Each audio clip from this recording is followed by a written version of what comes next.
que, no meu modo de entender, é um dos versículos que mais traduzem o Evangelho na Nova Aliança. Paulo, apóstolo, talvez esse seja um dos capítulos mais importantes da Bíblia Sagrada. Depois, se você puder em casa ler todo esse capítulo, você vai ver como você vai ser edificado.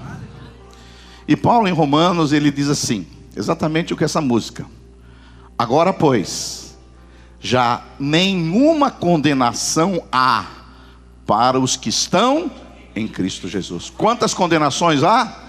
Nenhuma. Nenhuma condenação há para os que estão em Cristo Jesus. Diga aí para o seu vizinho: não há condenação para aqueles que estão em Cristo Jesus. Mas diga com mais entusiasmo, filho. Entusiasmo. Pô, parece que não é uma igreja de corintiano essa aqui. Parece igreja de santista. Oh, tristeza. Oh, um dia eu vou levar vocês todos a assistir um jogo do Corinthians, para vocês verem.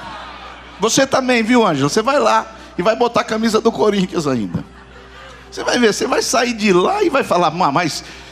E os caras correndo atrás de um troféu que vai valer um ano e depois ninguém vai lembrar mais. Você está correndo não por uma coroa corruptível, mas por uma coroa incorruptível. Então, nosso entusiasmo deveria ser, sabe como, pastor Jefferson? Maior. Agora, tem gente aqui, desculpe falar isso aqui. Tem gente aqui que pro seu time de futebol é entusiasmo, é bandeira, é tal. Aí chega na igreja, vira uma múmia. Vira uma múmia paralítica. E depois ele fala que é crente. Não é não, filho. Porque ser crente mexe com as suas paixões, mexe com o seu coração também. Aleluia. Glória a Deus. Desculpe aí de ter falado, chamado você de múmia paralítica, mas às vezes precisa. Às vezes precisa. E hoje nós vamos falar de um tema tão maravilhoso, que se a gente entendesse o Evangelho, o que Jesus fez por nós na cruz do Calvário, a nossa vida seria outra. E aqui em Romanos capítulo 8, Paulo vai dizer assim: nenhuma condenação há. Você não precisa viver mais debaixo de condenação. Amém? Por isso vamos fazer a nossa declaração de fé. Diga assim: eu sou o que a Bíblia diz que eu sou. Diga assim: eu sou um filho amado de Deus. Diga: eu posso o que a Bíblia diz que eu posso. Eu posso todas as coisas no Senhor que me fortalece. E nessa manhã eu recebo a unção de Deus, a palavra de Deus, o poder de Deus, e a minha vida nunca mais será a mesma, em nome de Jesus. Amém e amém. Aleluia. Pode sentar, irmãos. Agora eu percebi que a igreja pegou, hein? Pegou, agora a igreja pegou. Porque de vez em quando é umas tirices, umas enhacas que dá aqui, que a gente tem que dar uma sacudida. E hoje nós vamos falar sobre a leveza da vida sem condenação. Domingo passado, para quem estava aqui, nós falamos sobre o jugo de Jesus, que o jugo de Jesus é leve. O jugo de Jesus não é pesado. Tem um jugo aí, não é que não tem. Tem, mas é leve. E nós falamos que os obstáculos para você viver uma vida leve, a própria religião, é o ódio, o ressentimento, a mágoa, a amargura, a culpa. Tudo isso faz da nossa vida ficar pesada. E hoje eu quero continuar falando sobre essa leveza da vida, porque em Romanos capítulo 8, Paulo vai dizer que não há mais condenação para você.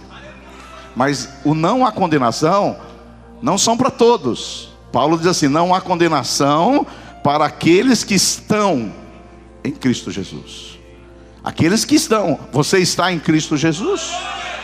Levanta a mão aqueles que estão em Cristo Jesus. Se você está em Cristo Jesus, a Bíblia Sagrada está dizendo que não há condenação. Você que acredita na Bíblia? Eu acredito na Bíblia. E hoje eu quero falar para você sobre isso, porque o que leva muitas pessoas a viver uma vida pesada é viver debaixo de condenação. Tem pessoas que a vida dela é muito pesada. E isso por quê? Porque o tempo todo ela está achando que deve alguma coisa. Tem gente que vive culpada o tempo todo. E hoje nós vamos identificar, vamos falar sobre 6 sintomas de pessoas que vivem debaixo de condenação. E depois nós vamos falar para você qual que é o antídoto para você viver uma vida leve e sem condenação. Agora, antes de começar essa palavra que vai ser muito leve, eu quero fazer algumas considerações antes. Até eu estava comentando com os pastores ali. Por quê? Porque hoje eu vou pregar para você viver sem culpa. Porque condenação é culpa, é viver debaixo de culpa. Só que eu penso que você está em Cristo Jesus e para você não há condenação. Mas nós como crentes, muitas vezes nós vamos ter a experiência da culpa. Tem culpa que é saudável. Tem culpa que faz parte da nossa vida cristã. Por exemplo, quando você peca contra Deus, você sentir-se culpado é normal. Porque quando você pecar e não sentir mais culpa, isso é um mau sinal. Então quando Davi mesmo, né? Quando ele cometeu o adultério lá, ele ficou com aquele sentimento de peso, de culpa. Então a culpa é uma experiência que você vai ter que viver muito com ela. Por quê? Muitas vezes nós vamos falhar, nós não vamos atingir o alvo, nós não vamos fazer a vontade de Deus, e aí é natural que a gente se sinta culpado. Porque deixa eu falar uma coisa para você, quem não tem culpa, quem vive sem nenhum sentimento de culpa, vira um monstro. A psicologia diz que é um psicopata. Por quê? O cara vai lá, faz tudo de errado e ele vai dormir em paz. Não é disso que eu estou falando. Não é disso que eu estou falando. Porque tem pessoas que dividem a igreja, eu estava falando para ele, tem gente que divide a igreja e vai embora e dorme. Né? Mas um crente legítimo, quando ele faz alguma coisa errada, ele sente culpa. E a culpa que vai levá-lo ao arrependimento, e a culpa que vai levar ele à confissão, e a culpa que vai levar ele à mudança de vida. Então deixa eu falar para você, não é que eu acho que você não deve viver culpado. O que eu quero falar aqui nessa manhã é aquelas culpas ilegítimas, aquelas culpas que nós não deveríamos tê-las. E tem muitas pessoas vivendo pesadamente, tem muitas pessoas vivendo uma vida terrível por causa de culpas que ela leva, que ela carrega, que ela não deveria ter. Por isso que às vezes a vida dela não flui, o casamento dela não flui, o ministério dela não flui, a vida financeira dela não flui, porque ela vive debaixo de condenação. Ela vive debaixo de medos, ela vive uma vida tenebrosa, e às vezes, tem muitas pessoas, né, que elas nunca se sentem assim, realizadas. Por quê? Porque o inimigo, o nosso adversário, se a culpa quando nós pecamos contra Deus é legítima e ela tem que ter, mas tem uma culpa de origem maligna, luciferiana, que ela quer que nós vivamos de uma maneira pesada. Essa culpa você não pode carregar. Por quê?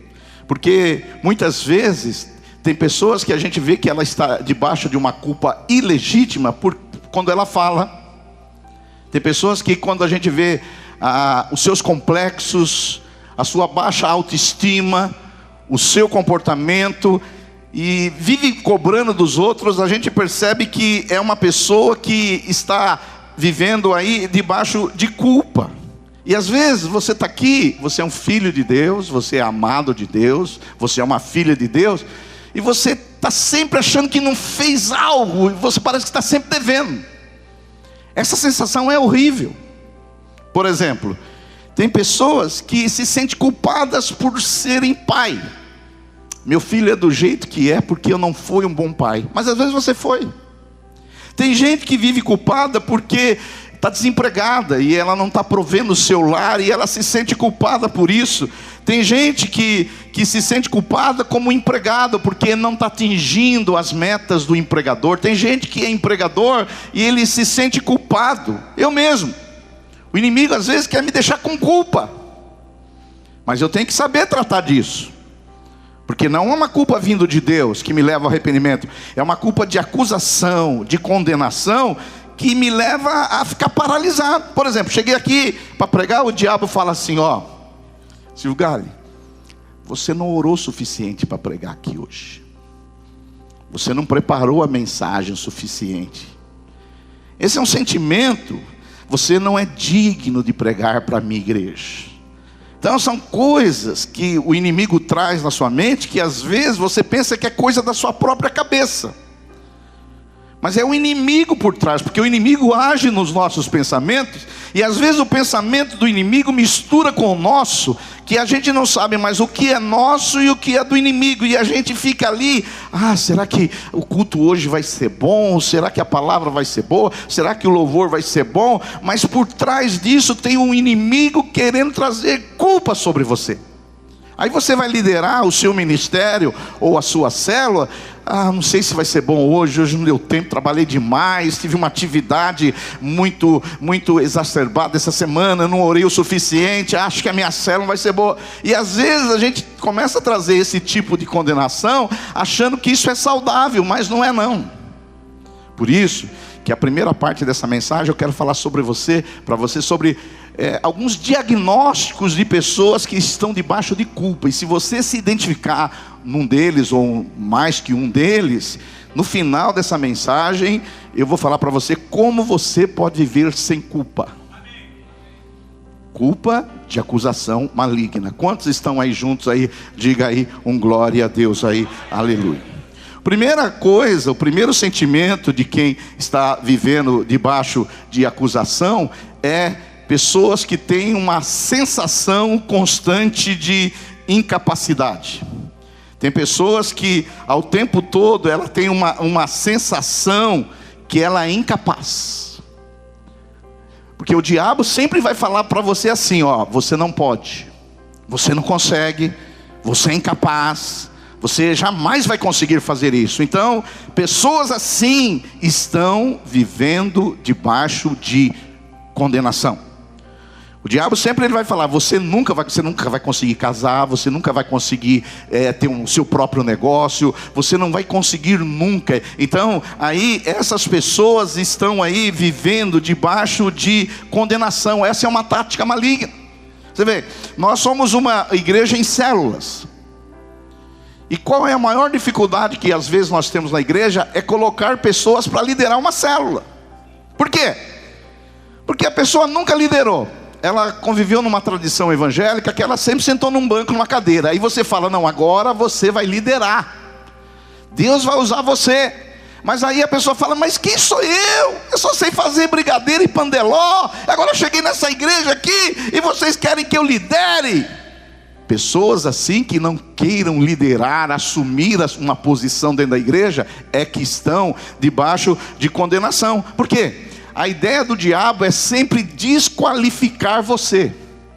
O Espírito Santo jamais vai desqualificar você. O Espírito Santo jamais vai falar para você, você não é capaz, você não consegue, você não tem condições. Jamais o Espírito Santo vai falar isso para você. Quem fala isso é o diabo, porque às vezes o diabo se junta com seus pensamentos e você acha que esses pensamentos são seus, mas não são. O diabo que está por trás te enganando.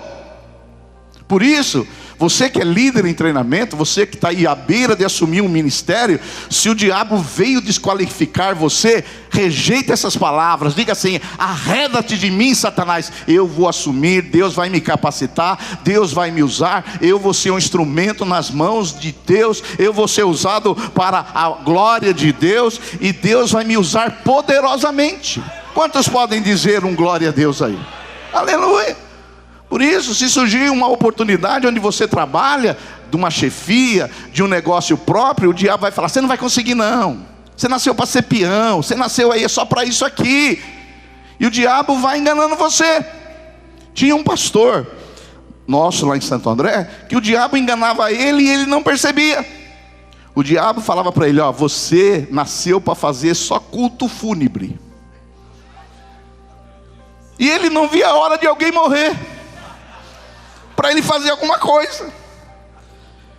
E aí ele ia no culto fúnebre, chorava, fazia aquela cerimônia, e aí botava ele para pregar. Não, pregar na igreja não, meu chamado é fazer culto fúnebre. O diabo enganava ele, porque ele lá no culto fúnebre, ele era usado por Deus, mas ele não era lugar só para trazer palavra onde tem morte, ele é para trazer palavra onde tem vida também. Amém? Ele era enganado e ele se conformava com isso. Você viu qual que é o meu chamado? O meu chamado é fazer culto para gente que morreu. Na verdade, culto fúnebre, não para gente que morreu. Culto ali naquele momento de fazer ali o funeral. Mas deixa eu falar para você. Às vezes você está sendo enganado pelo diabo. Por quê? Porque você está debaixo de condenação. Eu quero declarar sobre a sua vida: você vai conseguir. Deus vai te capacitar, Deus vai te honrar, Deus vai te usar. Creia que o Senhor é poderoso, porque Deus resolveu usar os fracos, os improváveis, os que não são, para que a glória seja somente dele. Quantos podem dar um glória a Deus aí? Aleluia. O segundo diagnóstico, para quem está debaixo de condenação, se o primeiro é pessoas que se acham incapazes, o segundo é pessoas que vivem procurando o culpado de alguma coisa. O diabo é o acusador. Irmãos, lá em Apocalipse capítulo 12, a Bíblia Sagrada vai dizer que o diabo é aquele que nos acusa de dia e de noite. Essa é uma característica luciferiana: acusação, condenação, culpa. Essa é a atribuição do inimigo. O inimigo o tempo todo ele vai te acusar. Olha só o que diz lá em Apocalipse capítulo 12, verso 11. Eles quem? Eles, a igreja, eles o venceram por causa do sangue do Cordeiro e por causa da palavra do testemunho e que deram, e mesmo em face da morte não amaram a própria vida. Agora põe o versículo 10, se você colocar o versículo 10, Apocalipse 12, 10, vai dizer o seguinte: que o diabo foi lançado na terra, o acusador dos irmãos. Olha só, então ouvi uma voz forte dos céus que dizia: agora veio a salvação, o poder e o reino do nosso Deus, a autoridade do seu Cristo, pois foi lançado fora do céu o acusador dos irmãos, que os acusava diante do nosso Deus de dia e de noite. O diabo foi lançado, ele não tem mais acesso a Deus, ele foi lançado à terra. Mas o diabo tem algumas características: ele é o enganador, ele é o destruidor, ele também é o acusador. O diabo vive te acusando, e tem coisas, presta atenção que eu vou te falar, que você pensa que é pensamento seu, você acha que é seu, mas o diabo se mistura aí na sua mente com os seus pensamentos, porque o diabo não vai aparecer assim, com uma capa vermelha, cheirando enxofre. O diabo, ele é astuto, o diabo, ele é sagaz, ele vem de uma maneira que você não percebe, e você pensa que é a sua própria mente, mas é o inimigo. E ele vem fazer o quê? Acusação. E o segundo diagnóstico que a gente vê que pessoas que vivem debaixo de condenação e não vivem uma vida leve, é pessoas que vivem culpando os outros. Culpando os outros. Começou lá no Jardim do Éden, né? Quando o Adão pecou, Deus veio falar com ele, o que ele falou? A mulher que tu me deste. É que nem alguns homens aqui na igreja, quando acontece alguma coisa, a mulher que tu me deste. E aí Deus foi falar com a mulher: ei, o que você fez? Ele falou: a serpente. Parece o meu time lá no Independente, quando perde o jogo, fica culpando o goleiro, o atacante, o meio de campo. Então, pessoas que vivem colocando a culpa em outras pessoas, é que estão debaixo de condenação. Então, pessoas que vivem condenando as pessoas. Tem muitos maridos que vivem debaixo de acusação, muitas mulheres vivem debaixo de acusação. Tem marido, por exemplo, num domingo desse, pastor Jeff, ele vai dizer: olha, o seu macarrão não é igual ao da minha mãe. Vai eu falar isso para minha mulher, que eu levo um...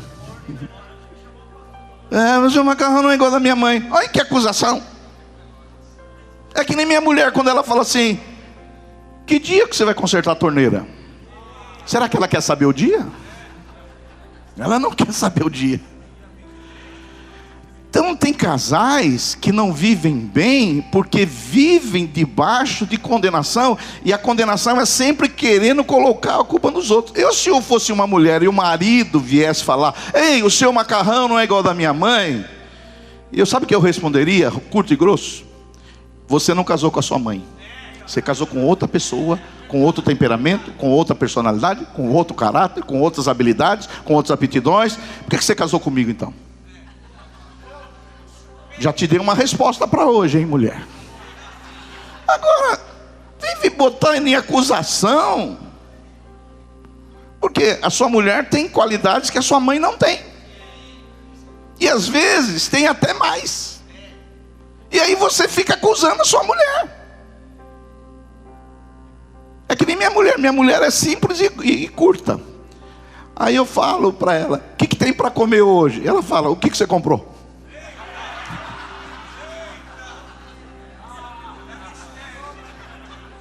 Eu falei: o que eu comprei?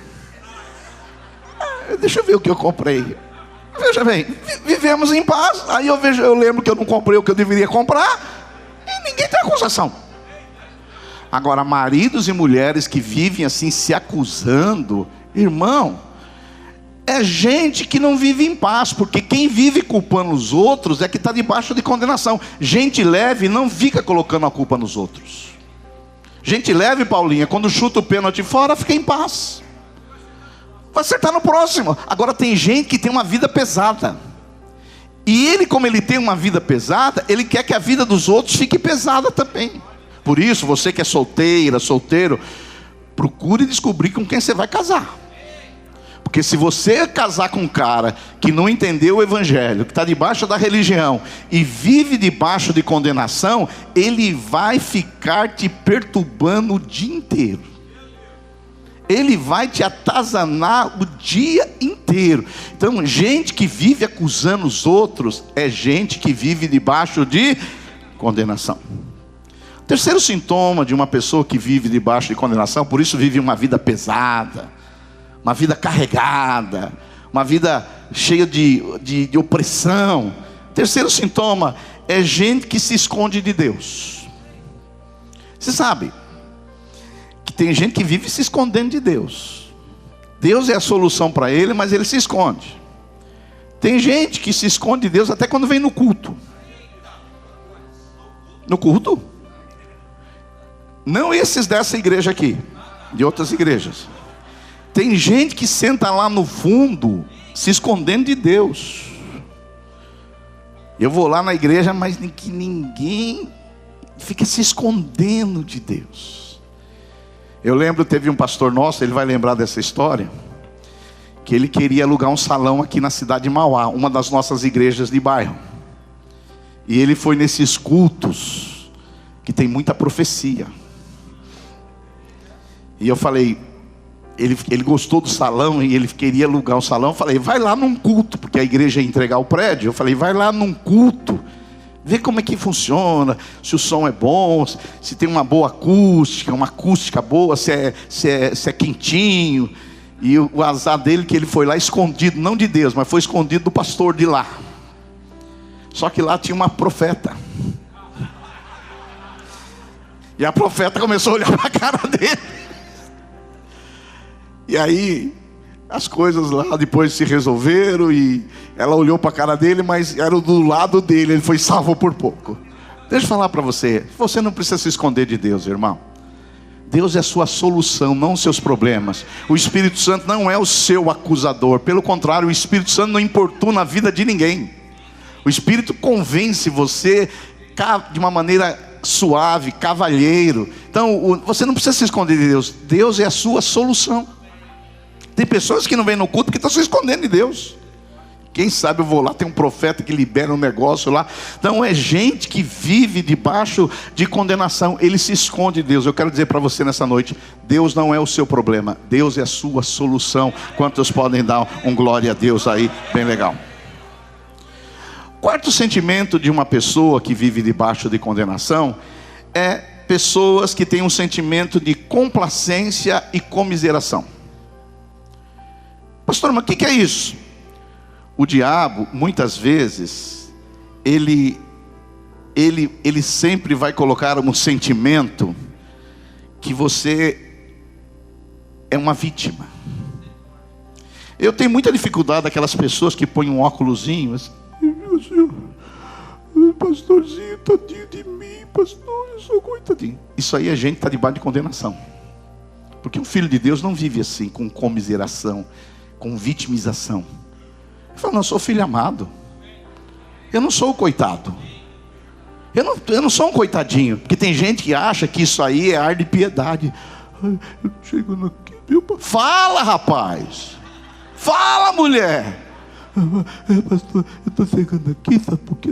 Não, fala o que você tem que falar, seja você mesmo. Então pessoas assim é que tem culpa, que vive com sentimento de culpa e de comiseração.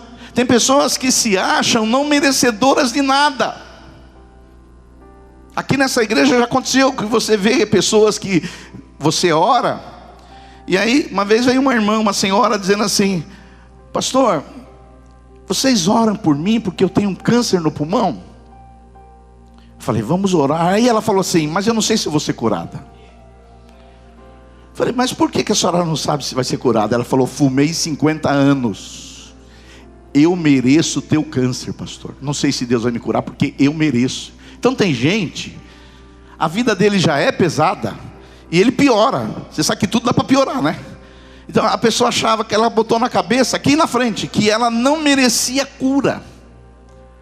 Eu fumei 50 anos, o que eu mereço é morrer de câncer no pulmão mesmo.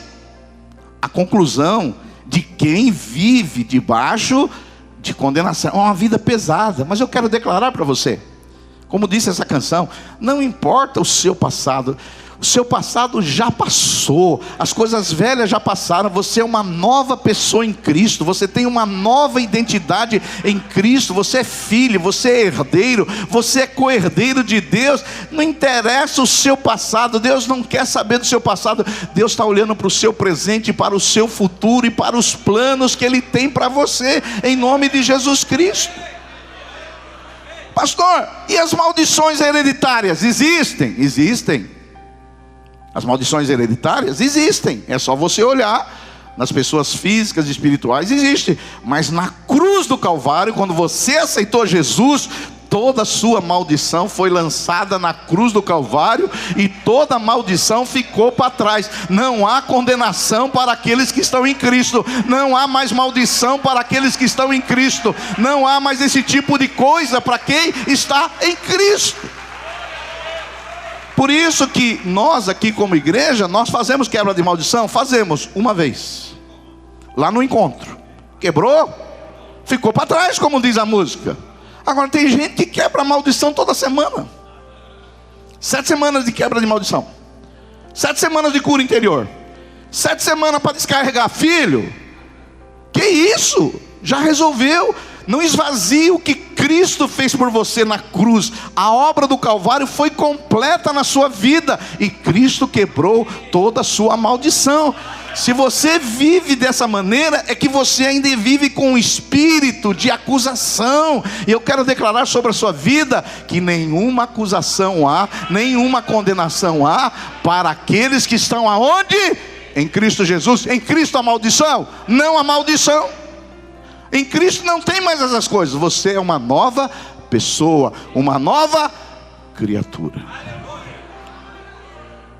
O quinto sintoma para quem vive debaixo de condenação é aquele sentimento de autopunição.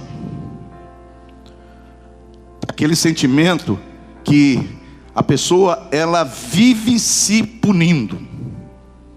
Sabe pessoas que vivem se punindo? Ele vai lá no carnaval e dança o forró bodó, depois ele leva uma cesta básica no orfanato. Porque ele precisa aliviar a culpa. Por que você acha que a turma fez a quarta-feira de cinzas? Porque sábado, domingo, terça e quarta, forró, desculpa, meu forró bodó, nunca fui dançarino. Vocês que vão dançar aqui no encontro de... Eu nunca fui. Agora ele vai na quarta-feira de cinzas, depois vai lá no orfanato. Para quê? Para se punir, para se autopunir. E tem crente que às vezes quando peca, ele se autopune achando que ele está fazendo uma coisa boa. Por exemplo, eu já vi gente na igreja, nessa igreja, que ele cometeu um pecado, vai falar: pastor, decidi 40 dias sem comer. Teve um aqui nessa igreja que ele ficou muitos dias em jejum sem tomar água. Teve problema nos rins, porque quem não toma água tem problema nos rins. Se pune. Deixa eu falar para você, a sua punição já foi paga lá na cruz do Calvário. Há 2000 anos atrás, Cristo levou os seus pecados, o seu pecado. Você não precisa se punir mais não. Por isso que nós aqui, nós evangélicos, protestantes, não andamos com cruz nas costas. Eu não preciso me punir, porque não é o que Cristo fez acrescentando com aquilo que eu faço. Não é Cristo, mas eu. A reforma protestante, ela trouxe esse entendimento claro. É só o que Cristo fez. Eu me lembro que antes de me converter, eu nunca fui um bom católico. Eu reconheço, nunca fui. Minha mãe dizia que eu era problemático porque eu nunca tinha sido um bom católico. E nunca fui mesmo. Eu fugia do catecismo para jogar bola. E me lembro que eu estava interessado numa moça católica. Eu tinha 17 anos. Aí me falaram que se eu fosse para Tambaú, é uma cidade aqui do interior de São Paulo, e que se eu subisse de joelho aquela escada, eu poderia receber alguma coisa. Eu falei, puxa vida, subir essa escada de joelho. Olha, muita escada. Não sei, alguém aqui já foi para Tambaú? Já foi? Você imagina quantos degraus de escada são? Vamos chutar um número aí, uns 30. Uns 30 degraus. E eu falei, puxa vida, para mim conquistar essa moça, eu vou ter que subir esses 70 degraus. Eu olhei bem para a cara da moça, falei, não vou pagar esse preço aí não. A pastora Miriam foi mais de graça, eu já era convertido, não tive que subir nenhum degrau. Estou com ela aí há 37 anos, para a glória de Deus. Porque nós somos livres, não precisa se punir. Deixa eu falar para você. Pastor, mas isso aí é muita... isso aí não tem que pagar nada. Filho, a graça é não pagar nada. É um dom imerecido. É o que Cristo fez por você na cruz. Ele levou todo o castigo. O castigo que nos traz a paz estava sobre ele. E pelas suas pisaduras nós fomos sarados. Glória a Deus. Então diga para o seu vizinho, você não precisa se punir, filho, para receber algo de Deus. E por último, que eu quero entrar na parte boa da segunda parte da mensagem, é como você vive sem condenação. Porque eu não vou falar todas aqui, né? Nem dá tempo. Mas quero falar pelo menos 6, e vamos para a última. O 6º sintoma de quem vive debaixo de condenação é um sentimento de inferioridade. Inferioridade. Tem gente que acha que inferioridade é humildade.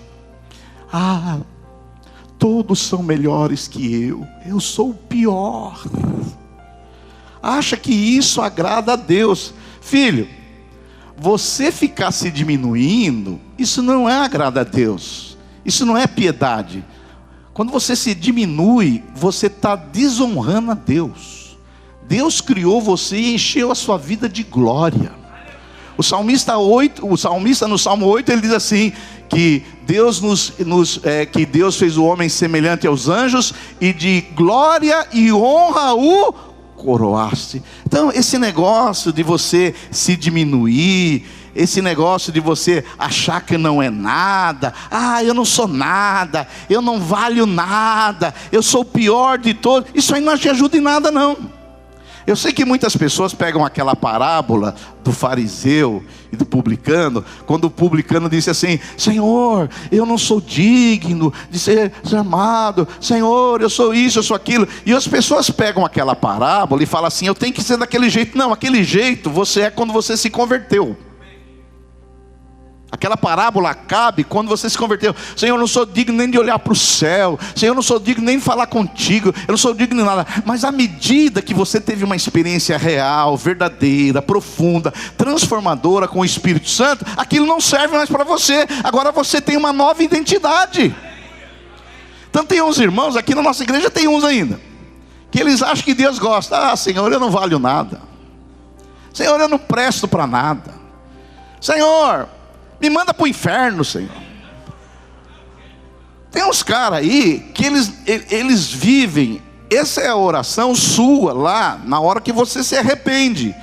Porque você era ímpio, agora você se tornou filho. Mas agora você é filho.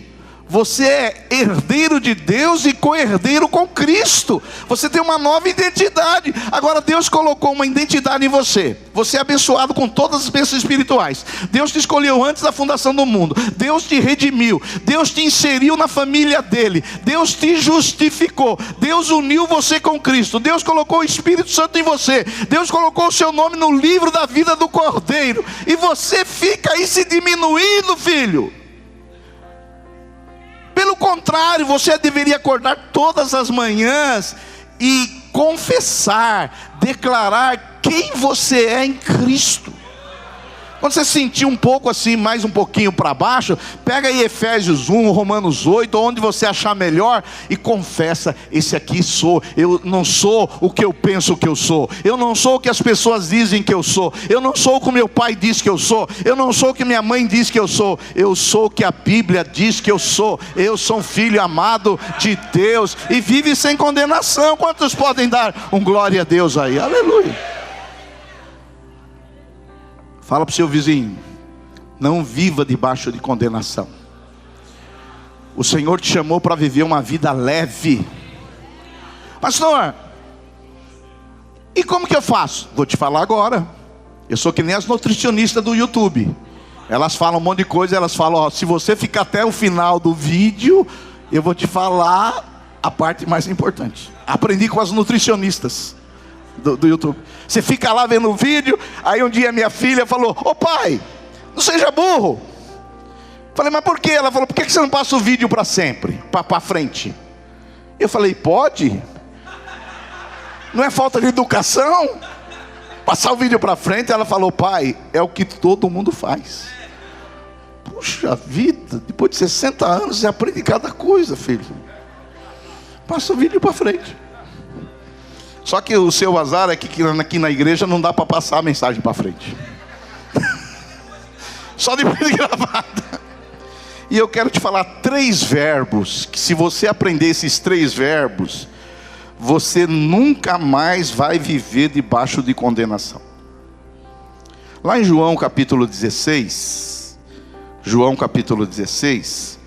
Jesus diz assim, palavras de Jesus: mas eu vos digo a verdade, convém que eu vá, e ele foi, porque se eu não for, o Consolador não virá para vocês. Porém, se eu for, eu vou enviar para vocês. E ele enviou. Quando ele vier, e ele já veio, ele grifa essa palavra: ele convencerá o mundo do pecado, da justiça e do juízo. O primeiro verbo que você tem que aprender para viver sem nenhuma condenação é saber que o Espírito Santo te convenceu do pecado. Se você nasceu de novo, presta atenção no que eu vou dizer para você, é porque um dia o Espírito Santo te convenceu. Porque nem o ímpio se torna cristão, porque ele acha que ele não tem pecado. Eu escuto isso toda semana lá no clube: ah, pastor, eu não mato, eu não bebo, eu não fumo, eu não saio com a mulherada, eu não tenho pecado. Ai, se ele soubesse que só falando isso ele já estava pecando. O Espírito Santo, a primeira coisa que ele fez na sua vida, ele te convenceu que você era um pecador, que você estava morto nos seus delitos e pecados, que você andava segundo o curso desse mundo, segundo o principado da potestade do ar, o diabo, e segundo as inclinações da carne, a tríplice malignidade: príncipe da potestade do ar, as inclinações da carne e o curso desse mundo. Essa é a tríplice trindade maligna. Nós andávamos debaixo dessa condenação. Mas aí o Espírito Santo veio, e o que ele fez? Nos convenceu.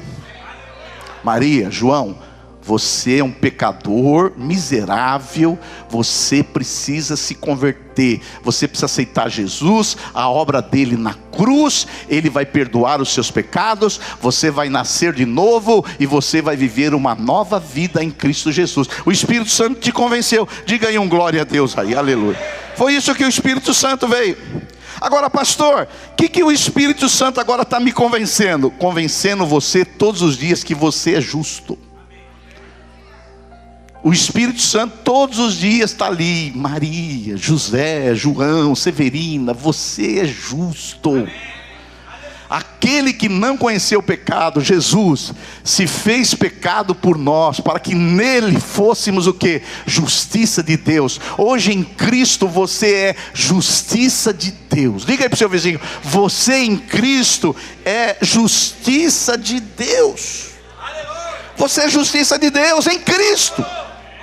E o Espírito Santo está fazendo o que agora? Para que você não viva debaixo de acusação. Você é justo. Mas o diabo não quer que você saiba disso. O diabo, o que ele quer? Que você viva debaixo de condenação. Você não consegue agradar a Deus. Você não é crente de verdade. Você é simplesmente um mero religioso. Está vendo as coisas que você faz? Você não é um crente verdadeiro. O diabo está aí para dizer que você não é justo. E o Espírito Santo está aqui para dizer: você, meu filho, você foi justificado. Eu morri pelos seus pecados. Por isso que uma estratégia boa é o seguinte: toda vez que o diabo vir falar para você quem você é, porque o diabo não considera quem você é em Cristo, ele olha para você como você fosse do passado, que ele quer te enganar. Toda vez que você receber uma tentação, quem você é negativamente, você tem que professar: diabo, eu quero dizer para você que eu sou um filho amado, Cristo pagou o preço por mim na cruz do Calvário. Agora tem crente que fica com a boca fechada. Tem crente que o passarinho, que é o diabo, vem e rodeia na cabeça dele. Tem crente que permite que o passarinho faça um aeroporto na cabeça dele, e ele vive debaixo de condenação. Primeiro verbo que você tem que saber para viver sem condenação é: o Espírito Santo hoje me convence todo dia. Eu sou justiça de Deus, eu sou amado de Deus. Conta-se que Martinho Lutero, um dos reformadores, em 1517, conta-se essa história. Ele mesmo diz num dos livros dele, que o diabo apareceu para ele. Que experiência, hein? O diabo apareceu para ele. E o diabo começou a falar para ele assim: ô Martinho Lutero, você não é crente. Você fez isso, você fez aquilo outro, você continua fazendo, você cometeu o mesmo pecado outra vez. O diabo falou para ele, falou a lista de pecados dele. Cada um de nós tem uma listinha. Ele falou: ô diabo, olha que conversa. Está nos escritos dele. Ele falou: diabo, você é o pai da mentira, mas tudo que você está falando é verdade. Mas eu quero dizer para você: se é verdade que eu tenho todos esses pecados, também é verdade que na cruz do Calvário, Jesus cancelou todo escrito de dívida que era contra mim. Todo o meu pecado foi pago ali na cruz do Calvário. E já condenação não há para aqueles que estão em Cristo Jesus. É porque na cabeça de alguns crentes doidos, ele acha que o Espírito Santo é que vive importunando a vida dele. Tem crente que acha: tá vendo? O Espírito Santo fica aí me atazanando, eu quero viver em paz, mas o Espírito Santo fica me acusando o tempo todo. Aí o Espírito Santo me acusando o tempo todo. Deixa eu falar para você: o Espírito Santo, ele não está aqui te acusando o tempo todo. O Espírito Santo convenceu que você é pecador. Ele não fica te convencendo de cada pecado não, filho. Porque deixa eu falar uma coisa para você: se o Espírito Santo for convencer você de cada pecado que você comete durante o dia, a sua vida vai virar um inferno. Vai virar um inferno. Por quê? Os puritanos, é um movimento aí do século 17, eles diziam que nós cometemos 7.000 pecados por dia. Os puritanos. Agora imagine, se o Espírito Santo for convencer você de 7.000 pecados por dia, vai ser pior que a sua mulher. Ele não fez isso, fez aquilo, você fez aquilo. Você acha que a nossa vida é essa? Você deve ficar feliz quando você sente tristeza pelo pecado.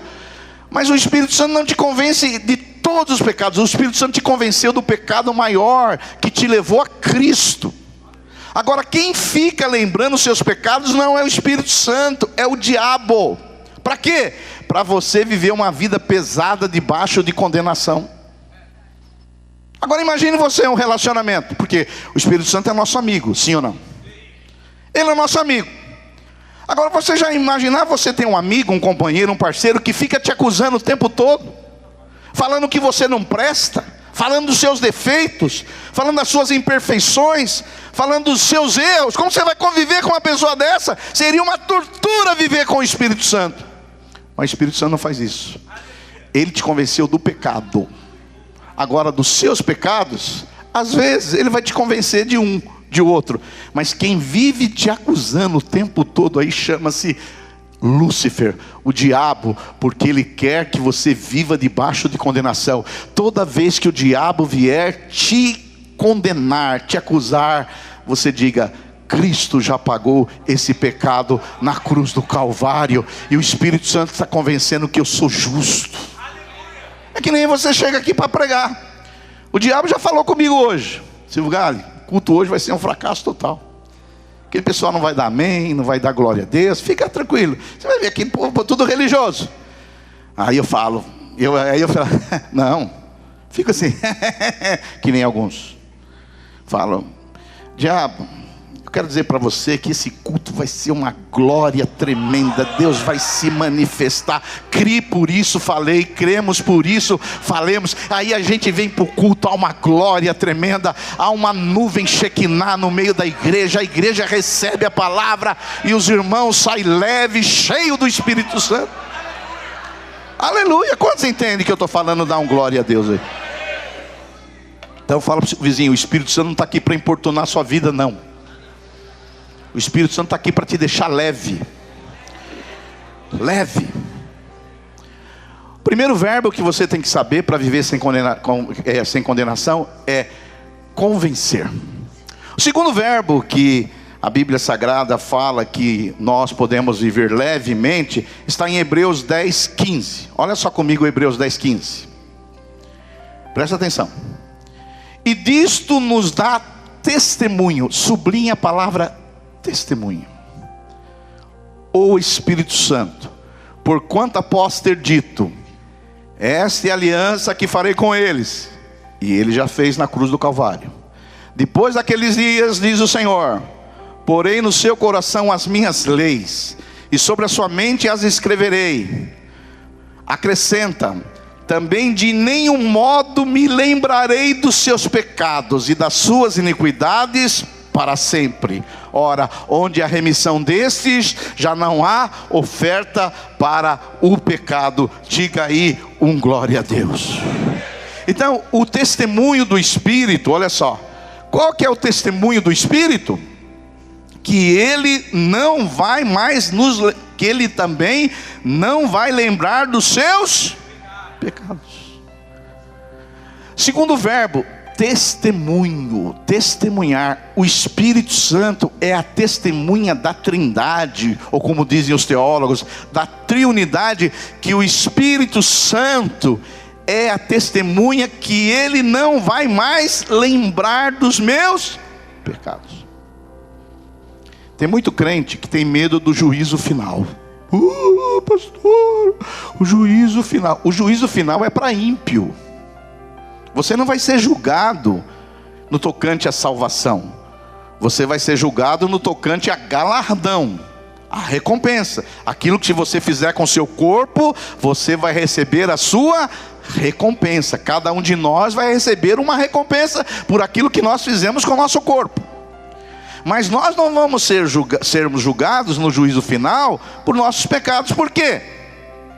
O Espírito Santo é testemunha que os nossos pecados não vão ser mais lembrados. Só essa já valeu o ingresso hoje. Porque tem crente que fica assim: olha, eu falei uma palavra contra a minha sogra, eu vou prestar conta no dia do juízo final, porque eu falei que a minha sogra era uma velha rabugenta. Ai, eu não vejo, esse dia vai ser terrível. Filho, se for assim, nós estamos todo mundo perdido aqui. Mas a Bíblia Sagrada está dizendo, olha lá em Hebreus 10, eu quero ler com você de novo, porque você pode dizer que eu estou falando aqui uma bobagem. Mas disto nos dá testemunho também o Espírito Santo, porque após ter dito, essa é a aliança que eu falei com ele, olha o verso 17. também de nenhum modo me lembrarei dos seus pecados e das suas iniquidades. Para quando? Até o juízo final? Para sempre. Agora, se o Espírito Santo, ele é nossa testemunha, que o Senhor não vai lembrar dos nossos pecados, por que você fica lembrando do seu pecado?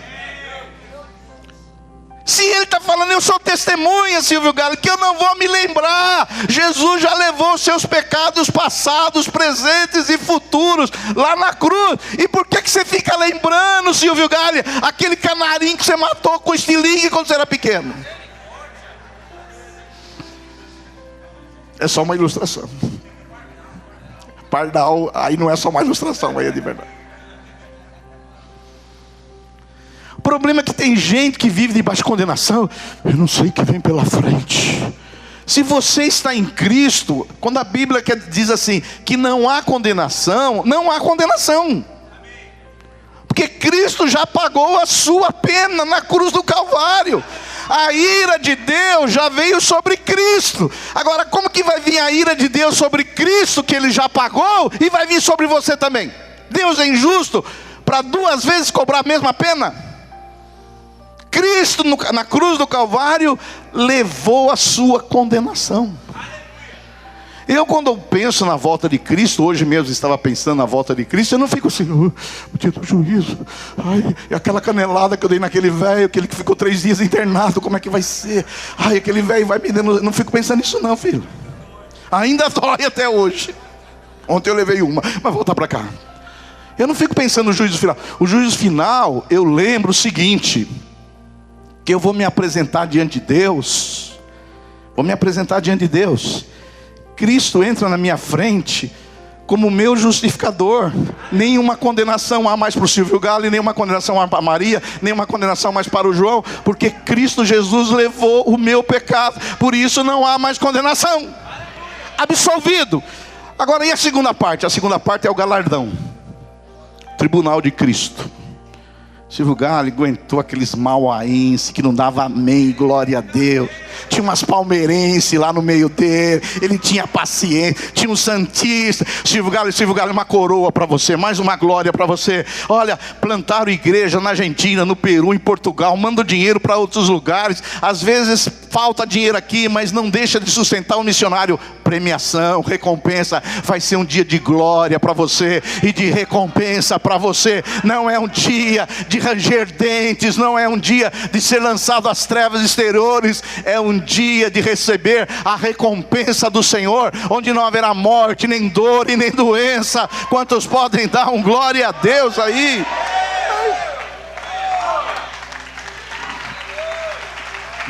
Aleluia.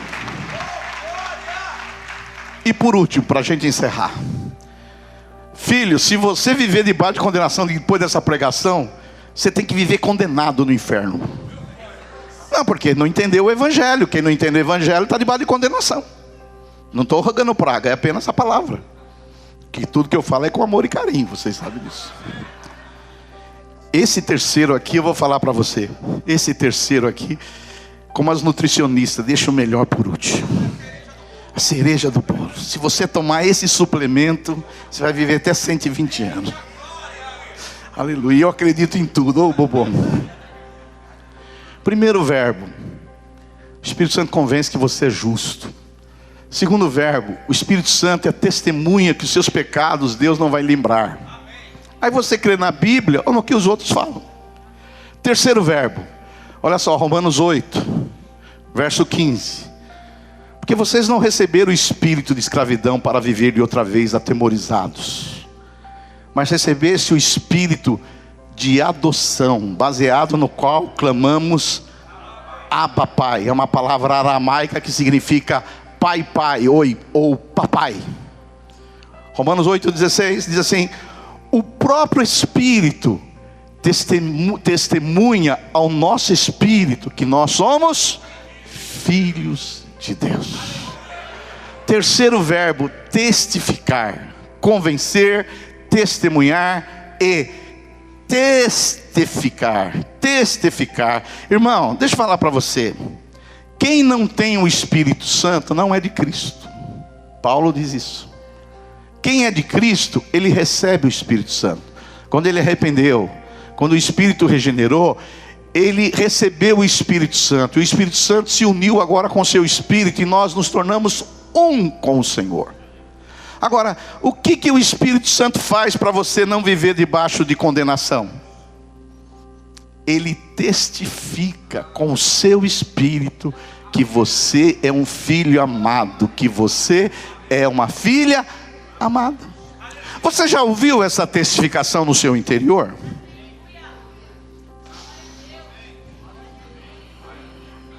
Você já ouviu essa testificação? Eu sou um filho amado. Você já ouviu? Alguém já ouviu? Porque se você não ouviu, isso é um problema. É um problema. Porque só é filho de Deus quem tem o Espírito Santo. E quando você nasceu de novo, você virou templo do Espírito, casa de Deus, morada de Deus, templo do Espírito. Agora, esse Espírito que veio morar em você, ele já sabia das acusações que nós receberíamos do maligno, para que a gente vivesse debaixo de condenação. Ele sabia que havia já um Espírito que ia dizer: você não é filho não. Você brigou no trânsito essa semana. Você aí gritou com a sua mulher. Você aí foi truculenta com o seu marido. Aí o diabo vem e fala assim: você não é crente não, porque crente não faz isso. Às vezes até os ímpios dizem isso. Você não é crente, se você fosse crente, você não me dava aquela canelada que você deu. Mas o Espírito Santo, sabendo que nós viveríamos uma vida difícil, porque o maligno, que é o acusador, ele foi lançado na terra e ele vive acusando os crentes. A Bíblia diz que ele vive dia e noite acusando. Ele quer nos acusar, ele quer nos levar à condenação, ele quer que nós tenhamos um sentimento de culpa. Mas aí o Espírito Santo vem, quando todos falam: você não é crente, porque você fez isso, porque o seu comportamento fez aquilo. Mas lá no seu interior, você sabe. O Espírito Santo testifica: você é minha filha amada. Você é meu filho amado. Não importa o que os outros falam, não importa o que os outros dizem, não importa o que estão falando por aí. Eu sei a experiência que eu tive com o Senhor. Eu sou um filho amado. E eu encerro contando uma história para vocês. Vocês segurem aí. Conta-se que havia um homem muito rico, um rei. E daí você estava passando pela rua e você vê uma criança. Você, como um rei, morando num palácio, rico, vivendo confortavelmente, você vê uma criança, se compadece daquela criança e fala: vou adotá-la. Vou levar essa criança de rua para o meu palácio, para a minha casa, e vou fazer dele um príncipe. Mas tem um problema. Aquele menino, aquela criança, ele se sente muito à vontade lá na rua, porque ele é um menino de rua. Mas ele não se sente muita vontade num palácio, com a pompa, com as circunstâncias, com o conforto. Essa criança não se sente bem. Ela se sente melhor lá na rua, sendo um menino de rua, do que vivendo no palácio. Todo mundo que adotou um filho mais velho, e eu já adotei por um tempo, eu sei disso. É difícil você convencer quem viveu lá fora como um menino de rua, que agora ele mora num palácio, que ele vive com um rei, e que ele é um filho amado. Por quê? Porque esse menino, ele se sente mais à vontade lá fora, na rua, comendo resto de comida, do que à vontade morando no palácio. Você adotou o menino, mas o menino, ele não se sente confortável na sua casa. E às vezes a gente pensa que foi o que Deus fez por nós. Nós éramos um menino de rua, Estávamos morando lá fora e Ele nos colocou no seu palácio, sendo Ele rei. Mas o que Deus fez por você e por mim foi mais do que isso. O que Deus fez, Ele não apenas trouxe você para o seu palácio, Ele colocou dentro de você o seu espírito. Você era uma criança de rua, você não estava acostumado com a vida de palácio, mas agora este rei não só trouxe você para o palácio, Ele colocou a sua vida aí dentro de você. E hoje você pode dizer: ah, papai, o Senhor é o meu Pai. Eu me sinto bem na sua presença, porque o seu Espírito testifica com o meu Espírito que eu sou seu filho amado. Por isso, nenhuma condenação há para aqueles que estão em Cristo Jesus. Amém.